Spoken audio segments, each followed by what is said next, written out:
Well, by God's grace, am I speaking uh, with talking to Senna? Yes, listener. Oh, sir, good morning again, and to your listeners. I'm guessing that what has been announced by the chief executive officer of the IPPs does not surprise you at all. Senna, I lost you there. Hello? Hello, Senna, I lost you there. Okay. So I'm asking whether you're surprised by the announcement that some IPPs will soon follow in the stead of Sunan Asogli, and also shout that there are power plants in demand for payments. Not at all. Not at all, Senna, because for instance, car power has a capacity of roughly 470 megawatts and can produce a developable capacity of roughly 440 megawatts. Unfortunately, between 29th October up until now, car power has not produced anything in excess of 180 megawatts. Really? On average, they produce about 65 megawatts each day and around the clock. And so they've given the indication a long time ago to government that they are unwilling to dispatch full capacity. And so to come to the point where they want to shut down, it doesn't come to us as a surprise at all. And also for the others, they are going through a similar challenge. You see, why Asogli could hardly shut down is that Asogli has only one shareholder. For the other power plants, there are multiple shareholders. And so to make a decision, it needs a broader consultation. And I think that Car Power and the others haven't done their own consultation with the key stakeholders, have decided to shut down. So it doesn't come to us as a surprise at all. And all this has to do with being paid for power supply. Yes, for default of payment for power supplied to the ECG and NESCO or to Ghana. Let's be straight with that.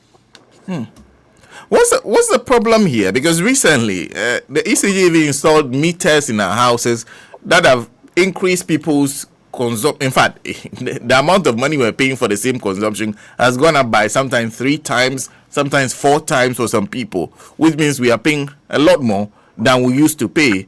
That's a lot more money for ECG. Why can't they use that money to pay for the power they send to our houses? Okay. Aside the ECG, or the point that you just raised, there are also some meters that could be prepaid and that are not buying power at all, but it's been on all the time of over 6 months. There are such meters also. And so while they are attempting to increase revenue from one source, they are watching carelessly while other revenue leaks. Unfortunately, we've gotten to a point where we can all conclude that government have been reckless and wasteful in managing the resources and opportunities that they inherited in January 2017. So now I could say that the type of outages that we experienced under our late president, Jerry John Rawlings, it was expected because capacity was low and it was more concentrated on the hydro, which is susceptible to weather patterns. And at the same time, President Jerry John Rawlings was growing access to electricity. And so while you're growing access and your capacity is almost the same, and your fuel that you use, being the water, is unpredictable, outages were expected. We did also expect some outages during the tenure of our president, Kufuor, similar pattern, up to a point where he was compelled to bring in some generators that now use this fossil fuel. And so that was the introduction of thermal power generation into the energy mix. And we were dependent also on imported fuel for this thermal plant the Kosombo, the Bui Dam was at the mercy of the weather, and were growing assets. That was also expected. Professor Mills and John Mahama combined, they were growing assets roughly about 2.7% per annum. Thermal assets were not growing, hydro assets were not growing that much, and financial difficulty were expecting that it would definitely plunge us into darkness. But fast forward, the government in 2017 inherited a very, very respectable level of generation capacity, something in excess of 4,300 megawatts. At the time that the peak demand was not more than 2,100 megawatts. And so it means that you had no reason to worry about install capacity. Again, we had migrated from just one source of power generation, hydro, to a large thermal asset base. And that also we had moved from importing liquid fuels to be dependent on our own domestic natural gas, which is cheaper, produced from the three cells. And so fuel supply to this generation plants had no problem. The next is that we had put in place the EFSLA, which is supposed to deal with the legacy debts of roughly about 3 billion or 2.7 billion as of January 2017. EFSLA generates roughly about $600 million annually. And so in a space of 5 years, one was expecting that we clear all the debt, and if EFSLA should still continue to be paid, then that's also a free cash flow to the power sector. Between 2017 and up to now, energy assets hasn't grown much, not more than 1% per annum. It means consumption really hasn't grown. And so if you have a different generation capacity, some free cash flow from EFSLA, domestic supply of gas to your power plant, and also a cash waterfall mechanism instituted to ensure that a fair and equitable distribution of the revenue generated is given to all the utilities. You inherited a power sector that was not a losing power sector. At the time, UCG was making profit. And so why should we get to a point where the PRC can conclude that today, the losses in the UCG, both technical and commercial, has moved from roughly 24% in 2017 to above 30%. And that in some months, we cannot even collect more than 50% of the revenue expected, and that we don't adhere to the cash waterfall mechanism. Meaning straightforward that you have been wasteful. And so for this government, looking at the opportunity and the resources they inherited, one was not expecting Dumsor at all. A nice opportunity once more. And now you remember, we had an opportunity in the Millennium Challenge Compact to get some cash from the private sector or from the American government to fix the inefficiencies in the UCG. And what happened to us? We mishandled the process, lack of transparency, due diligence, and all that. Botched the deal, and we lost the money. That is why today you are seeing the losses in the UCG system, because the system is not robust, but weak. For that reason, we must suffer as a people. That is a damning verdict on how the power sector has been run by this administration in 8 years. You're saying that they've turned a good situation, potentially very good situation, into a crisis situation? Exactly the case. I'm giving you the scorecard. We had moved from the importation of liquid fuel that was expensive and unreliable in supply, moved more away from the supply of natural gas from Nigeria to our own domestic stock, which is cheaper. We had one natural gas processing plant as in Ghana Gas.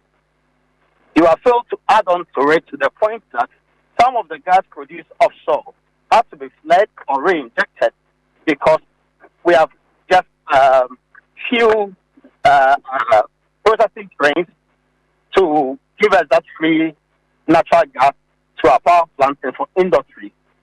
Free cash flow from ESLA. So between 2017 or 2016, ESLA was introduced in 2016. All things being equal, it can generate more than $600 million dollar per annum. Move it from 2016 to 2024, almost 8 years, and do the computation. We have paid the legacy debt, yet we have a $2 billion debt only in the power sector sitting in the books to be paid. And every passing month, it is added on. And if you look at the PRC's own report, it tells you that on monthly basis, the ECG makes a revenue loss of more than 60 billion on monthly basis. On monthly basis. So if we should continue save, it means that in a year, more than $700 million leakage. And so let me tell you something. In 2015, 2016, I had a smart prepaid meter in my home that communicates to my phone on daily basis twice, tells me how much I've consumed and how much is left, and I make a decision to buy or not buy. It was so smart that when you get close to that meter, it will communicate with a central command. That was in 2015, 2016. What has happened? We grow every day seeing technological advancement. So by this time, we should have gotten to a point where the locality of, let's say, Radio Gold has a bulk meter that tells how much is going into that community each day. And if there should be a change in the pattern, there's a cause to interrogate and see if there are leakages or if there are, any power theft. That's how other people work. That's how other people work somewhere. If you go to, let's say, in Asia, transmission and distribution losses is not in excess of 6%. Here in Ghana, it's in excess of 35%. It tells you that for every 1,000 megawatt generated for UCG to sell, almost 35% or 350 megawatts is lost. The good news is that the PRC have made some provision for some of the losses, but it gives them an allowable loss margin of roughly 24% or 20%. And so if we go above that, it means that this is a clear revenue leakage and a loss to the company, and by implication, a loss to the country and the power sector. And so we are seeing what we see today, power outage, because of financial constraints due to, bad management of the sector. That's interesting. And I'll come back to the impact of what the IPPs are threatening now, because already there's some form of load shedding. But since you're talking about the management of the power sector over the period, is that to suggest that you're saying anybody who walks into power today, whether it is former President John Dramani Mahama or Dr. Bawumia, they'll be inheriting a liability instead of the asset that the government got? So the government got an asset and has converted it into a liability. Who hand it over? The process will have to start all over again? Of course, the next government, I don't know which one will be and who will form the next government, will definitely have no resources and opportunities that it can benefit from, and to say that to ensure reliable power supply. We've made this indication over a year ago that whoever forms the next government will struggle with Dumsor for the next 2 years. You see, at the time that we were looking at the PBSECG concessionary arrangement, we were looking for not more than $400 million to fix the problems in the distribution sector, particularly in the ECG. Today, we require more than $1 billion to do that. Where are you going to get that cash from? Where are you going to get? You need to change transmission lines that are weaker, upgrade transmission lines from, let's say, 161 kVA to our 330 thereabout to reduce the leakages. You have to fix transformers, capacitors, substations. Look, a lot of investment is required. You have to ensure that you have a good revenue collection system as well. All these require investment. But you see, what makes it worse is that because of our inability to pay the utilities, investments in the sector will be difficult. Who wants to come into a power sector where existing players are not being paid? Who? But yesterday, I thought they commissioned a new player. I think about 2 days ago. Forget that. That is a political commissioning. Early power or bridge power started a technical commission in the beginning of the year. They had challenges and there was frequent shutdowns. In fact, on the day that Assembly shut down, and I think that's 8th of October, for about a month or so prior to the shutdown, early power was sitting idle, so struggling to complete their technical commissioning. And same day, early power was forced to cut just to close the deficit created by the loss of Assembly on the grid. And since that day, early power bridge power has been operating roughly about 150, 190 megawatts at each moment. Thing. And so it's been factored into the equation long time ago. It's not a new plant that's coming to add on to generation. It's already in the generation mix. What we are seeing is Dumsor. So this is just like an old wine in a new bottle. Nothing new. Nothing new.